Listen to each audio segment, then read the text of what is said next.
Le grand dialogue. Sikikafoba. Le grand dialogue de l'émission de débat du studio Tamani sur votre radio. Chenni Beri. Halud Maudi. Chenni Beri. Sikikafoba. Le grand dialogue. Le Forum international de Dakar sur la paix et la sécurité en Afrique s'est tenu les 13 et 14 novembre dernier. Si son succès se mesurait au nombre croissant de ses participants, à savoir 300 la première année et près de 1000 l'année dernière, ils étaient moins nombreux cette année au rendez-vous, environ 700. Alors cette année, la rencontre a enregistré moins de pays francophones aussi. Est-ce que les résolutions auront une portée continentale? L'Afrique a-t-elle réellement les moyens d'assurer sa propre sécurité? Alors pour en débattre, nous avons fait appel à Mamadou Diouara. Il est chef du cabinet de recherche Gaïa. Bonsoir. Bonsoir. Diachari Poudjougou est docteur en sciences juridiques et politiques. Bonsoir. Bonsoir, monsieur. Docteur Ali Tunkara est sociologue. Docteur, bonsoir. Bonsoir. Et William Assanova est chercheur à l'ISS Abidjan. Il sera avec nous au téléphone et je suis Aliou Sidibé à la présentation. Le grand dialogue. Bienvenue sur ce plateau. En plus du nombre réduit tantôt signalé, aucun représentant de pays de haut niveau des pays de la Corne de l'Afrique du Sud ou du Nigeria n'était présent à cette édition, selon un observateur. Pourtant, ces pays connaissent des crises sécuritaires majeures. Alors, docteur Zakari Diachari, cela a-t-il limité la portée des débats cette année? On peut répondre par l'affirmative parce que logiquement, plus on est nombreux, plus on a une occasion de mieux échanger et d'enrichir les débats. Donc on aurait souhaité quand même voir ces pays qui connaissent une insécurité dont le Nigeria soit présent. Donc logiquement oui. Ah ok. Alors Monsieur Diouara, est-ce que le nombre réduit des participants et puis voir quand même la carte géographique quand même des participants, est-ce que ça a limité un peu la portée continentale cette année? Naturellement, ça a limité la portée continentale, mais l'absence particulière du Nigeria à cette rencontre est significative parce que le Nigeria est quand même le foyer d'opération principale de Boko Haram. C'est de là où la nébuleuse terroriste a commencé véritablement à opérer dans l'Afrique de l'Ouest. Donc, leur absence est un grand problème. Et puis, le Nigeria, c'est quand même l'une des plus grandes armées de l'Afrique de l'Ouest, de façon générale, et l'une des plus grandes populations. Donc, c'est aussi l'un des plus grands réservoirs potentiels pour le recrutement des futurs djihadistes ou terroristes dans la zone. Donc, le fait que le Nigeria ne soit pas là, c'est une grande inquiétude. Alors, Ali Tunkara, il a tantôt parlé de l'absence du Nigeria, mais l'absence du Togo aussi a été notamment observée. Alors, est-ce que ça va porter quand même une limitation quand même à la portée quand même de l'événement? Je crois qu'au-delà du numérique, l'absence de ces États qui sont aussi rythmés par la violence terroriste dénote à combien déjà les enjeux géostratégiques en Afrique posent d'énormes difficultés à nos différents États. Si vous regardez un peu la posture du Nigeria, vous allez vous rendre compte que le Nigeria aujourd'hui ne s'attend pas, même avec les États-Unis, quant aux méthodes à emprunter dans le cadre de la lutte contre l'extrémisme violent, et pour qui connaît également, on ne peut pas se les cacher, il y a quand même la main de la France derrière ces forums, ce qui fait que, en tout cas, d'une posture anglo-saxonne à une posture franco-française, je crois que cela explique à combien, effectivement, le Nigeria ne va pas manifester autant d'intérêt quant aux résolutions qui sont issues de ces forums. Mais pour le cas du Togo, je crois qu'au-delà du fait terroriste, quand on analyse un peu le contexte actuel dans lequel le pays est rythmé par les revendications à la fois politiques mais on peut même l'appeler, si vous voulez, de toute une grogne sociale. Donc ce qui fait que le cas du Togo, on peut le comprendre du point de vue contextuel, effectivement, que le Togo soit absent, mais dans le même temps, le Togo n'est pas un enjeu aussi important en parlant de l'extrémisme violent et du radicalisme religieux. Mais le chef d'État, quand même, dirige l'Afrique de l'Ouest. Oui, clairement, mais sauf que, vous voyez, quand vous regardez avec attention la qualité des différents intervenants lors de ces forums, chaque intervention a mis un accent particulier sur la question de la gouvernance qui est aussi corollaire à la recrudescence de l'insécurité. Mais je crois que devant un président togolais, parler de la bonne gouvernance tout en établissant un lien avec les enjeux de sécurité, je crois que c'est même une insulte vis-à-vis du continent, c'est même une insulte vis-à-vis des populations africaines. Donc je crois que la présence du Togo à ces forums, eu égard à la malgouvernance dont le pays fait l'objet, n'était pas du tout nécessaire en fait à mon avis. Très bien. William Assanova, vous avez participé quand même à ce forum. Est-ce que sur le plan pratique, vous avez remarqué que ces absences ont pesé sur les débats? Alors, c'est vrai que le forum de Dakar peine encore quelque peu à offrir des perspectives et des échanges allant au-delà de la situation à laquelle l'Afrique de l'Ouest et dans une certaine mesure le Sahel est confronté. Je pense que ça va être là véritablement des défis pour les organisateurs de ce forum pour véritablement en faire un cadre d'échange au-delà des problématiques qui concernent l'Afrique de l'Ouest.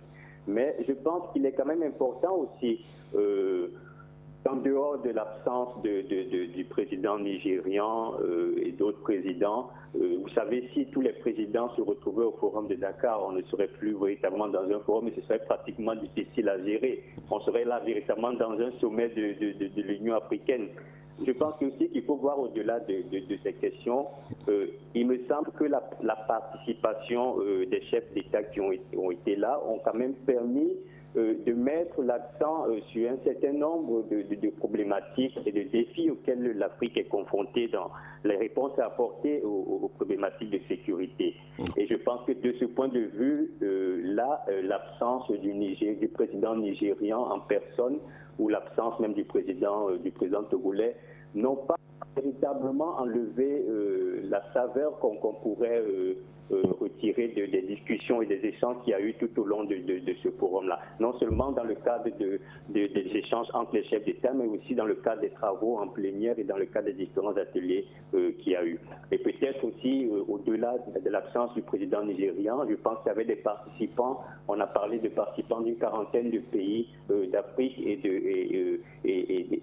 d'Europe et d'Amérique. Donc je pense quand même que de ce point de vue, il y avait une forme de représentativité, d'inclusivité de l'Afrique et des points de vue qu'on pourrait voir sur le continent qui ont eu la possibilité de participer et de s'exprimer.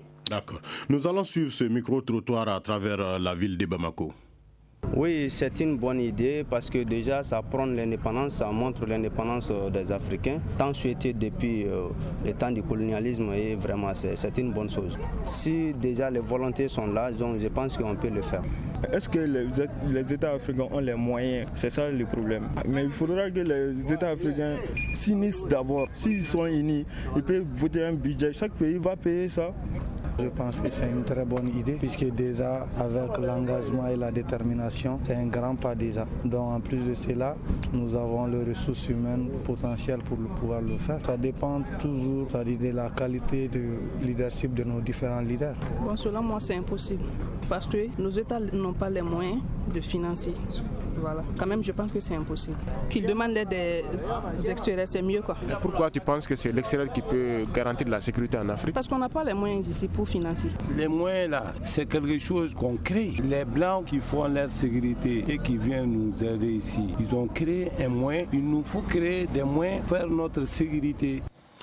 Alors, William Assanova, voilà un micro-trottoir à travers la ville de Bamako. Les avis sont partagés puisque des dirigeants africains ont souhaité que notre sécurité soit prise en main par nos propres États. Alors, est-ce que nous avons les moyens financiers, humains et matériels pour mener cette guerre? Je pense que la question ne se pose pas dans ce thème. Il faudrait qu'on se donne les moyens. Je crois qu'il est important que les Africains, les États africains, les acteurs africains soient conséquents envers eux-mêmes. À partir du moment où on a identifié un certain nombre de problèmes qui impactent sur le bien-être des populations, sur le développement, sur la stabilité de nos États, il est important pour la vision qu'on a, même la vision qu'on a en termes de développement, de pouvoir se donner les moyens d'assurer la sécurité de nos États. Effectivement, je pense qu'il ne faut pas se leurrer sur le fait que la plupart de nos États ont des capacités financières limitées, mais il est important aussi que le peu de capacités qu'on ait soit bien utilisé, bien employé. Et il est important aussi de rappeler qu'avec tous les problèmes qu'on soulève régulièrement en termes de malgouvernance, en termes de corruption, de détournement, c'est là autant de problématiques sur lesquelles il faudrait qu'on se pense sérieusement pour éviter que le peu de ressources à notre disposition soit dilapidé et soit détourné des véritables problèmes qui se posent à nous en termes de sécurité et de développement. Donc oui, on a des moyens, peut-être pas suffisamment, mais il faudrait utiliser de la meilleure manière possible les moyens qu'on a. Et c'est de cette seule manière-là qu'on sera en mesure de pouvoir solliciter l'appui d'autres acteurs extérieurs pour pouvoir nous appuyer. Mais il faudrait déjà qu'à l'interne, qu'au niveau du continent, qu'on se donne les moyens d'assurer notre sécurité. Ok. Alors, Mamadou Diawara, du fait que vous avez acquiescé de la tête, je présume que vous avez la même position que William Hassanova. Alors, est-ce que ce seraient des initiatives sous-régionales ou bien continentales ? Alors déjà, je confirme ce que vous avez dit. Je suis tout à fait d'accord que nous avons l'obligation d'aborder la question en termes de processus d'autonomisation de nos États dans la construction de la sécurité. Et cela passe nécessairement par différents gaps. N'est-ce pas? Il a parlé du côté de la sécurité, de la lutte contre la corruption et tout ce qui s'ensuit. Mais au-delà de ça, il faut également penser la sécurité selon nos réalités. Parce que nous n'avons pas les mêmes problèmes de sécurité que les États-Unis d'Amérique. Nous n'avons pas les mêmes problèmes de sécurité que le Royaume-Uni. Et il faut qu'on arrive à penser la sécurité en fonction de la structure de nos États, de nos sociétés et de notre environnement. Et construire les réponses adaptées à cette réalité.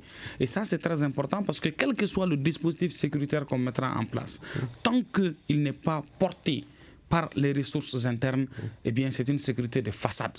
Le jour où le soutien de cette sécurité ne sera pas d'accord avec nous, eh bien, on sera vulnérable. Donc, voilà pourquoi ça devient très pertinent. Maintenant, c'est très important que l'initiative soit prise comme ça à l'échelle, à partir de ce forum.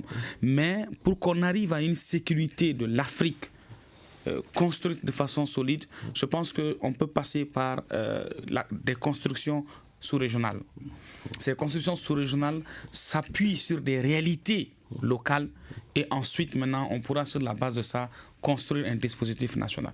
Pour la simple raison que, comme je l'ai dit au début de mon propos, la sécurité devant se baser sur notre environnement immédiat et nos réalités propres, il nous faudra partir par les différents environnements locaux pour pouvoir arriver maintenant à un système africain plus cohérent et plus ancré. Okay. Plus enraciné. Mais on a tout comme l'impression qu'on est un peu redondant quand même dans ces forats-là à propos du thème, parce qu'on dit défi sécuritaire actuel en Afrique pour des solutions intégrées. Donc ça, c'était le thème. À part le défi sécuritaire actuel, quand même, l'intégration des solutions est une volonté quand même ancienne qui existe, notamment avec la création de la force d'intervention rapide de l'Union africaine. Alors, est-ce que ce forum aussi va être un forum de plus? Qu'est-ce qui peut changer? Donc, je pense que ce forum donne des élans qui peuvent quand même donner un peu d'espoir. Pourquoi? Parce qu'il fait suite à une succession d'initiatives démontrant la volonté politique de nos dirigeants à aller vers une solution intégrée. On se rappelle que pendant plusieurs années, le président ATT avait appelé de tous ses voeux la création d'un état-major commun pour lutter contre la situation au Sahel, face à laquelle les autres dirigeants étaient restés silencieux. Il faut croire qu'aujourd'hui, de plus en plus, l'exigence sécuritaire oblige nos dirigeants à finalement faire le pas en avant vers l'intégration. Le Liptako Gourma a essayé de mettre en place un dispositif. Ensuite, ça a été aspiré par le G5 Sahel.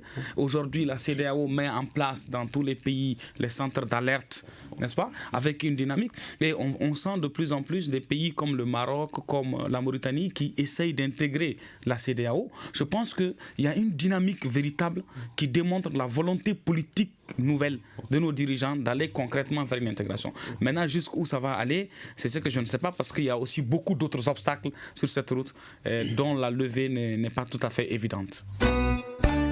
Vous écoutez Studio Tamani, votre avis nous intéresse. Écrivez vos commentaires et suggestions sur la page Facebook et dialoguez avec nous. Studio Tamani, c'est aussi les réseaux sociaux. Retour donc sur ce plateau, forum de Dakar sur la paix et la sécurité en Afrique. Le continent a-t-il les moyens de sa sécurité? Alors, pour en débattre, nous avons fait appel à Mamadou Diouara, il est chef de cabinet de recherche Gaïa. Diakari Poudjougou, c'est bien ça, hein? Diakari Poudjougou, docteur en sciences juridiques et politiques. Docteur Ali Tungara est sociologue et William Assanova est chercheur à l'ISS à Abidjan. Alors, docteur Diakari Poudjougou, alors que dira de l'organisation quand même de ces interventions? Est-ce que ce serait une initiative sous-régionale ou bien continentale? Merci pour cette question très importante. Certains ont répondu en disant que nous n'avons pas les moyens. D'autres ont dit nous devons nous créer les moyens, ainsi de suite. Mais en réalité, nous avons les moyens. Nous avons un énorme potentiel. Et je dirais plutôt que nous devons bien gérer nos moyens. Toute la difficulté tourne autour de la gouvernance ou de la gestion. Et ça a été dit, je suis très satisfait de l'avoir entendu. Le problème que nous avons en Afrique est un problème de gouvernance. Tant que cela ne sera pas résolu, on a beau organiser des forums, il y aura même 1000 forums, jusqu'à 1000 fois de forums à Dakar, on n'en sortira pas. Et si on regarde les États dont nous avons parlé, comme le Nigeria, ce n'est pas un tabou. On sait le niveau de la corruption. Notre pays n'échappe pas à cette règle, il faut le dire, les choses telles quelles.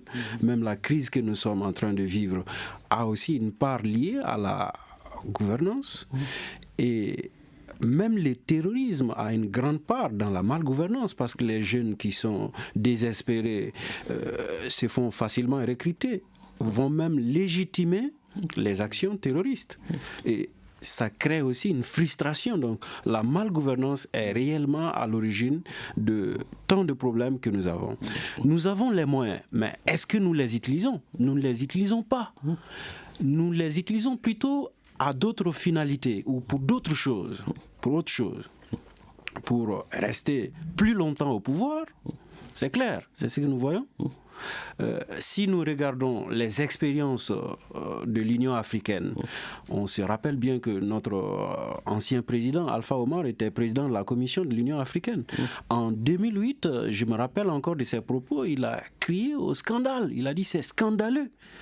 En 2008, notons bien que 58 millions de dollars des contributions qui devaient arriver dans la caisse pour le financement des opérations de paix, du Conseil de paix et de sécurité, n'avaient pas été versés. Ce n'est pas que ces États n'avaient pas les moyens, ils l'avaient. Et au même moment, les contributions extérieures s'élevaient à plus de 142 millions de dollars. Et les moyens déployés au Darfour, on était à 95% de moyens venus de l'étranger, contre 5% seulement de moyens africains. C'est honteux. Je crois que si nous voulons arriver à la sécurité et à la paix, nous devons assumer notre rôle. Nous devons nous accepter nous-mêmes d'abord. Ok. Alors, Ali Tounkara, que dire du cas du chef de l'État malien qui non seulement aurait oublié son discours à la maison, mais en plus il étale entre guillemets son traumatisme quand il dit être inquiet à chaque fois qu'il reçoit un coup de fil. Il veut savoir qu'est-ce qu'on va lui annoncer encore à propos du terrorisme, du djihadisme. Alors, qu'est-ce qu'on peut dire? Est-ce qu'il y a un manque de sérieux, entre guillemets, dans la préparation de ces forats-là? Non, je crois que ces inquiétudes sont quand même légitimes, eu égard à l'insécurité grandissante tant aux régions dites nord et au centre du pays. Je crois qu'effectivement, il y a de quoi s'inquiéter en toute franchise. Mais qu'à cela ne tienne, je crois que dans le contexte malien, ces forums posent des questions qui me paraissent existentielles. Déjà, les différents chefs d'État ont affiché leur volonté de s'autonomiser vis-à-vis des solutions qui sont mûries, réfléchies dans des salons parisiens, new-yorkais, lesquelles solutions nous viennent d'en haut, qui ne peuvent aucunement apporter des solutions durables à nos logiques du terroir. Ça, c'est une initiative à saluer. Mais dans le même temps, je crois qu'au-delà du cas particulier malien, et si vous regardez un peu ces forums dans son ensemble, qui peut croire qu'une Algérie, qu'un Maroc soit dans un même forum afin de conjuguer justement, ça répond en partie à votre question, quant aux solutions continentales. Je crois que nous sommes plus dans des solutions plus sous-régionales que continentales. Parce que pour les enjeux liés au continental, difficilement on pourra arriver à des solutions durables. Maintenant, revenons sur le cas précis du Mali. Je crois qu'aujourd'hui, lorsqu'on parle de terrorisme, qu'on soit à Pékin, à Bamako, à Jakarta, en tous les cas maliens apparaît nettement. Parce que nous, à mon entendement, nous avons en face d'une multitude de formes de l'extrémisme violent. Vous avez des formes que moi je qualifierais des résiduelles, des attaques à main armées qui sont quotidiennes dans pas mal de nos localités. Mais dans le même temps, vous avez aussi des revendications d'une dimension territoriale à une dimension religieuse. C'est le cas de Kidal. Mais là, en parlant du cas de Kidal, quand même, ça remet aussi en cause, justement, la franchise dont la France fait l'objet quant à ses soutiens financiers, matériels, même humains accordés à nos différents États. Vous ne pouvez pas comprendre que de 2013 à aujourd'hui, la France se montre tout à fait courtoise vis-à-vis de différents États africains dans le cadre de la lutte contre l'extrémisme violent. Mais c'est cette même France qui demande à une armée régalienne, là où elle a à se positionner, là où elle a à intervenir. Donc vous comprendrez aisément que la lutte contre l'extrémisme violent, elle n'est pas que militaire, mais elle cache derrière des enjeux financiers qui me paraissent importants.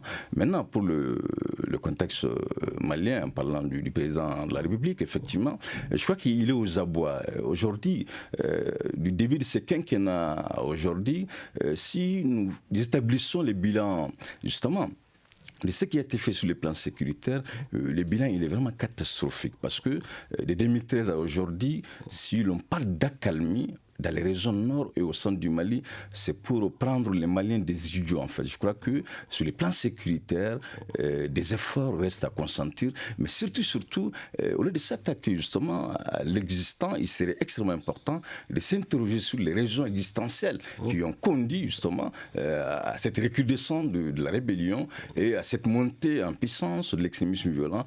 Aucun chef d'État n'oserait dire aujourd'hui que la question de la gouvernance elle est fondamentale. Aucun chef d'État africain n'a le courage de dénoncer son homologue togolais pour lui dire que stop, il est extrêmement important que tu cautionnes effectivement les règles de la démocratie qui sont des valeurs universalisables et partageables. Ok. William Assanova, est-ce que ce serait un forum de plus?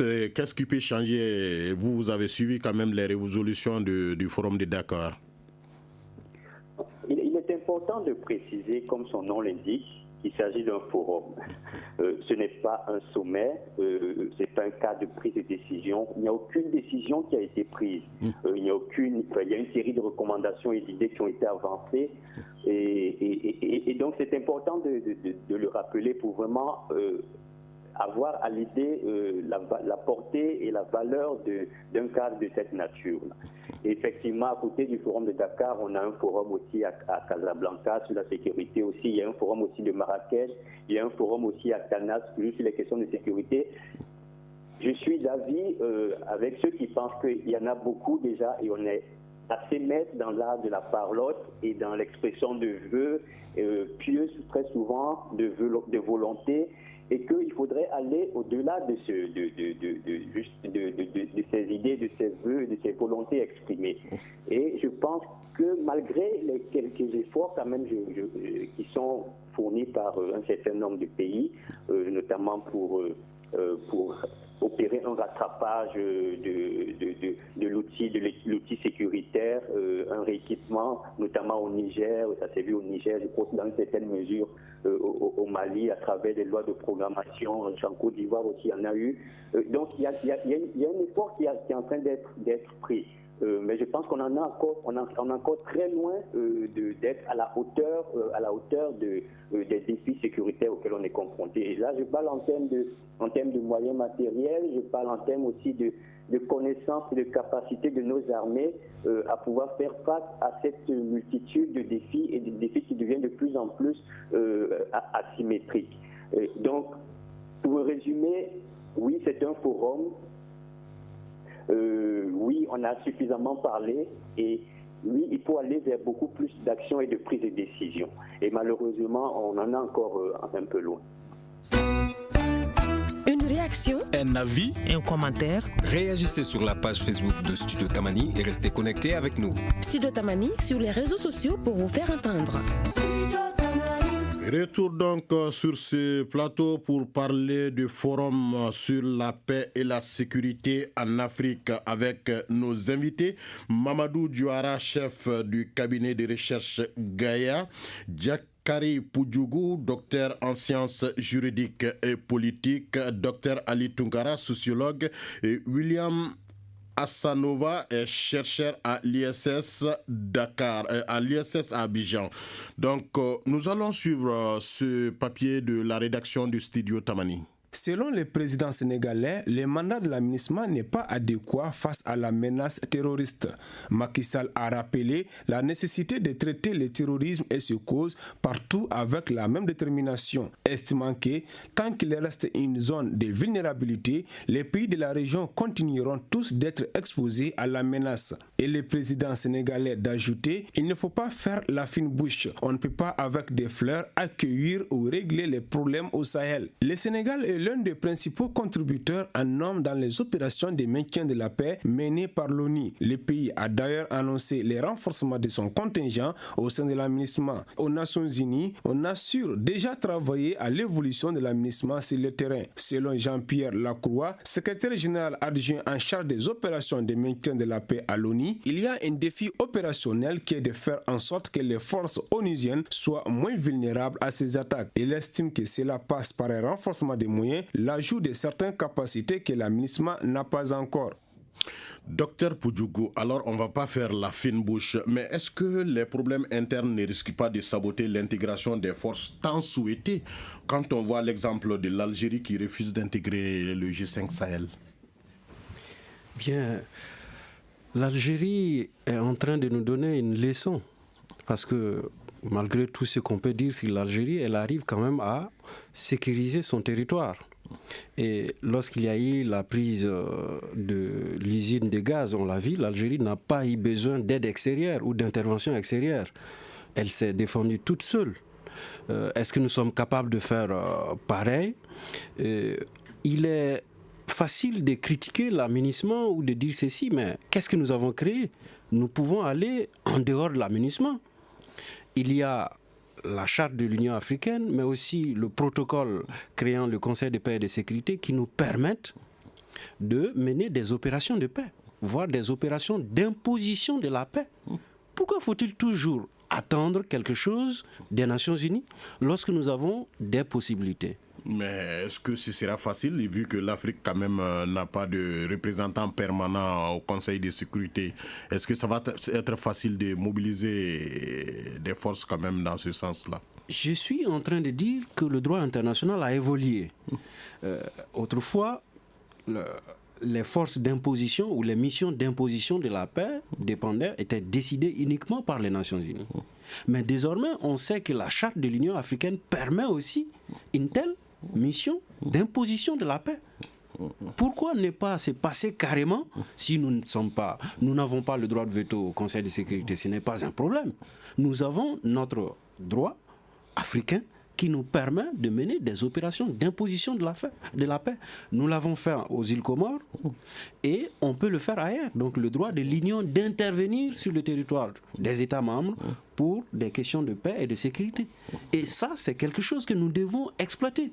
Si l'aménagement, si le mandat, c'est vrai, on le sait clairement, le mandat actuel de l'aménagement ne change rien à la situation actuelle. Il faut se le dire. Et je l'ai déjà dit dans un article. Et si on ne peut pas changer donc le mandat de l'aménagement, nous pouvons créer notre propre mandat dans le cadre du Conseil de paix et de sécurité. Très bien. Donc nous devons nous assumer et être autonomes au lieu de se vendre toujours comme des petits-enfants. Ok, Mamadou Diouara, alors le Mali a tout le temps réclamé de renforcer les mandats quand même de l'aménagement ici. Mais d'après vous, pourquoi les Nations Unies sont toujours réticents quand même à donner un mandat plus robuste à l'aménagement notamment? Bon, je pense qu'il faut déjà rappeler que le mandat de l'aménagement de la résolution 2100 qui a autorisé sa venue ici à aujourd'hui a évolué plusieurs fois. Mais la situation sur le terrain a évolué de façon beaucoup plus accélérée et beaucoup plus grave. Ça, c'est une réalité qu'il ne faut pas nier et qu'il ne faut pas occulter. Ça, c'est un premier élément. Un second élément, c'est qu'il faut aussi constater que quand les Africains se réunissent pour dire « bon, nous voulons prendre en charge notre propre sécurité », ça dit beaucoup de choses. Il y a beaucoup de choses derrière. Rappelez-vous, quand l'OTAN avait décidé, après la résolution des Nations Unies, du Conseil de sécurité d'intervenir en Libye, l'Union africaine a envoyé une mission à laquelle on a pratiquement interdit de fouler le sol libyen, en les disant clairement, si vous y arrivez, vous êtes responsable de votre propre sécurité. Pourtant, c'est l'Union africaine qui intervenait dans un pays africain en situation de conflit. C'est très révélateur en termes de souveraineté de l'Afrique en Afrique. Voilà, ça c'est très important. Bon, aujourd'hui, les lignes peuvent bouger, mais pour que les lignes bougent, comme le docteur vient de le dire, pour que le Conseil de sécurité, le Conseil de paix et de sécurité puisse fonctionner, encore faut-il que les contributions internes de l'Afrique égalent les contributions externes. Donc encore une fois, ça nous ramène à la grande question de la gouvernance. Mais c'est là aussi où ça devient intéressant. Quand des chefs d'État se déplacent pour aller dans un forum, pour dire nous devons prendre en charge notre propre sécurité, et cela passe par une réforme de la gouvernance, c'est un bon son de cloche.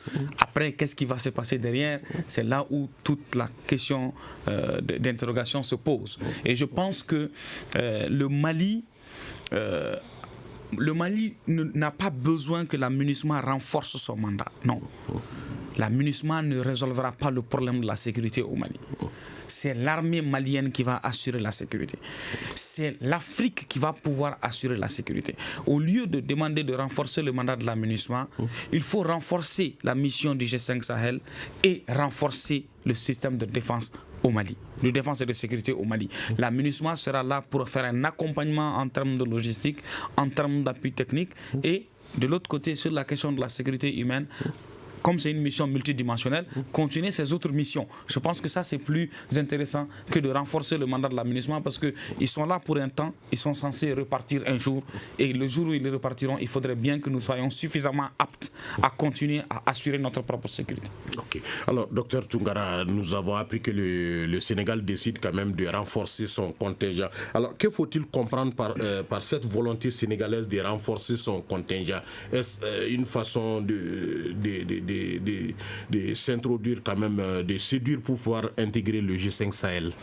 C'est une des hypothèses à avancer, mais dans le même temps, l'engouement que le Sénégal a vis-à-vis du G5 Sahel témoigne à suffisance ses ambitions d'être le gendarme de la sous-région en parlant de l'insécurité, en parlant de l'extrémisme violent. Je crois qu'il est extrêmement important de comprendre que contrer la montée de l'extrémisme violent dans le contexte malien ne dépend pas d'une révision quelconque de la nature du mandat des forces étrangères. Prenons juste l'exemple bidon de la Syrie. Vous allez vous rendre compte que lorsque les forces russes sont venues épauler, on ne va pas rentrer dans la légitimité de ce qu'ils font ou pas, mais en tout cas, lorsque la Russie est venue soutenir les actions militaires syriennes, on a compris heureusement que les opérations qui sont menées sont décidées conjointement entre les deux forces. Or, dans le contexte malien, il ne s'agit pas de faire recours à une force étrangère. Il s'agit plutôt de définir clairement quelles sont nos attentes vis-à-vis des forces étrangères.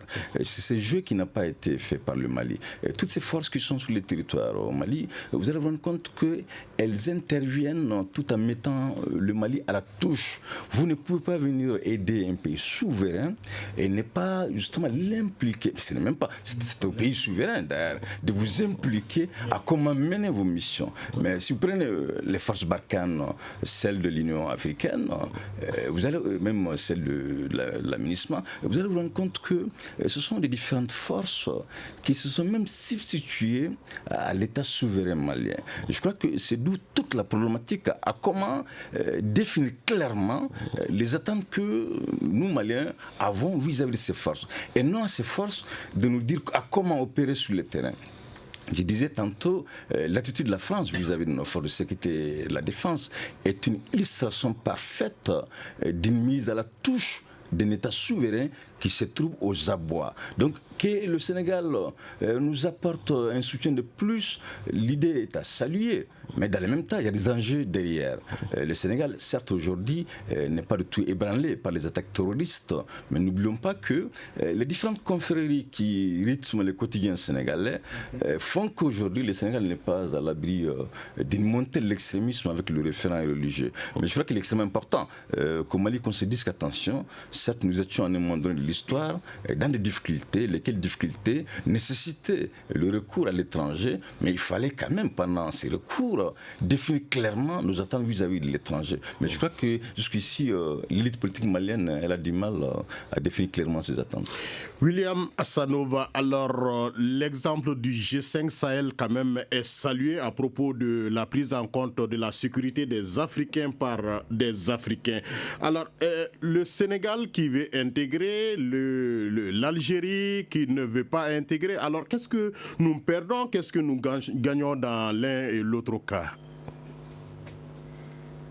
Alors, il est important de rappeler, et je pense que le président Macky Sall l'a dit lors de son intervention lors du panel des chefs d'État, il a souligné le fait que pour le Sénégal, la sécurité au Mali et la sécurité du Mali était une priorité, et que la sécurité du Mali était vue comme la sécurité du Sénégal. Et donc, de ce point de vue, ça explique la raison pour laquelle le Sénégal, qui a déjà des troupes au sein de la MINUSMA, des troupes qui ont aussi connu des pertes en vies humaines à l'occasion de certaines attaques au cours des mois précédents. Donc, le Sénégal a une volonté, à travers son investissement dans la MINUSMA, d'apporter une contribution donc à cet effort de pacification du pays. Et peut-être, permettez-moi de revenir rapidement sur le débat qu'il y a eu sur la robustesse ou non du mandat. Je pense que le problème est beaucoup plus profond que ça. Le problème est véritablement d'ordre doctrinal. Où véritablement, au niveau des Nations Unies, on se rend très bien compte que les opérations, les missions de maintien de la paix, ou qu'elles soient même des opérations d'imposition de la paix, ne sont pas adaptées à la nature de la menace à laquelle ils sont confrontés au Mali. Donc, renforcer, rendre le mandat plus robuste, oui, c'est juste des mots sur un papier, Déjà avec le mandat actuel, on se rend compte que la force n'a pas les moyens d'appliquer tout ce mandat. Donc en le renforçant davantage, je pense que pour une bonne partie, ça restera robuste que sur le papier. Et je pense aussi que lorsqu'on parle des opérations de maintien de la paix, il faut avoir à l'esprit que ce sont des pays contributeurs qui mettent à disposition de l'ONU leurs forces. Et jusqu'à preuve du contraire, il y a très peu de pays qui sont disposés à pouvoir engager leurs troupes dans des opérations antiterroristes. Déjà, elles n'ont pas les moyens de le faire. Les moyens de le faire. Donc je pense que c'est important de rappeler. Que le Sénégal veuille ou non rentrer dans le G5 Sahel, je ne sais pas si la question se pose en ces termes, mais il y a clairement une volonté du Sénégal de jouer un rôle important dans la sécurisation du Mali, et je pense que l'outil qui est privilégié actuellement, c'est la MINUSMA. Et le cas algérien?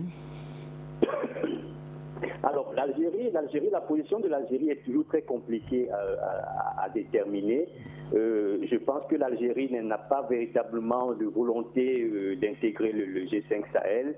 Ils sont toujours dans cette posture, dans cette rhétorique de non-intervention.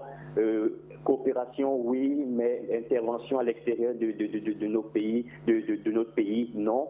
Et comme un des intervenants l'a rappelé, l'Algérie contribue quand même significativement à la sécurisation au niveau, en tout cas la frontière sud avec le Mali. Et je pense aussi qu'il ne faudrait pas comparer, parce que le budget de l'armée algérienne est sans commune mesure avec c'est que le Mali ou un autre pays de la sous-région est en mesure de mettre. Ok, merci. Et on va aller rapidement avec votre réaction, Djouara, avant de rejoindre. Je voudrais juste sur l'Algérie rappeler deux points importants. Le premier point important, c'est que par rapport à la lutte antiterroriste, l'Algérie est le premier pays qui a connu la menace terroriste pendant plusieurs années, et elle a appelé de ses voeux l'appui des autres. Personne ne l'a jamais répondu.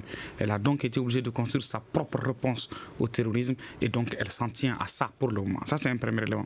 Et le second élément que je voudrais signaler, c'est que oui, l'Algérie fait un travail de sécurisation de ses frontières, mais par rapport à la situation du Mali, nous savons que pendant toutes les rébellions qu'on a eues et toutes les opérations qu'on a eues, les gens qui viennent attaquer au Mali finissent par se retrouver à Borj el-Mokhtar, à Tamanrachet, et ils y entrent. Est-ce qu'ils y entrent en tant qu'Algériens, avec des armes ou pas des armes? Mais ce qui est certain, l'Algérie d'une manière a servi de base arrière et continue de servir de base arrière. C'est un problème et une vulnérabilité pour le Mali. D'accord, docteur Poudjougou, rapidement votre réaction. Bien, merci. J'ai plusieurs fois entendu le mot souveraineté. Mais ce n'est pas un jeu, ce mot souveraineté. Est-ce que nous sommes vraiment souverains? Lorsqu'on nous dit, si vous rentrez en Libye, vous êtes responsable de votre sécurité. Mais de quoi devons-nous avoir peur? Rien. Nous avons vu avec quel courage les soldats tchadiens ont mené le combat. Plus courageux que les Français. Nous étions bien capables d'aller en Libye et de nous sécuriser. Nous ne sommes pas souverains. C'est pour ça que je parle d'enfants. Nous devons revenir à nous-mêmes, redevenir homme en réalité. C'est tout cela le problème. Très bien. Et sur le Sénégal maintenant, il ne faut pas être jaloux entre guillemets. Le Sénégal, ce n'est pas sa première expérience. Le Sénégal c'est créer une sorte d'expérience. Nous disons merci à Mamadou Djouara, nous disons merci à Diakari Poudjougou, merci au docteur Ali Tunkara et merci à William Assanova. Je rappelle que ce débat c'était autour du forum de Dakar sur la paix et la sécurité en Afrique. Le continent a-t-il les moyens de sa sécurité? Alors nous sommes au terme de cette émission. Merci de l'avoir suivi. Vous pouvez la retrouver sur notre site www.studiotamani.org. Réagissez sur les réseaux sociaux et sur notre répondeur au 75 84 11 11 ou 75 84 12 12. Le débat a été réalisé par Ibrahim Aran Diallo et la mise en onde par Philippe Dambélé. La régie vidéo Mamadou Ouattara et Aliou Sidibé à la présentation. À la prochaine. Le grand dialogue. Le grand dialogue de l'émission de débat du Studio Tamani sur votre radio.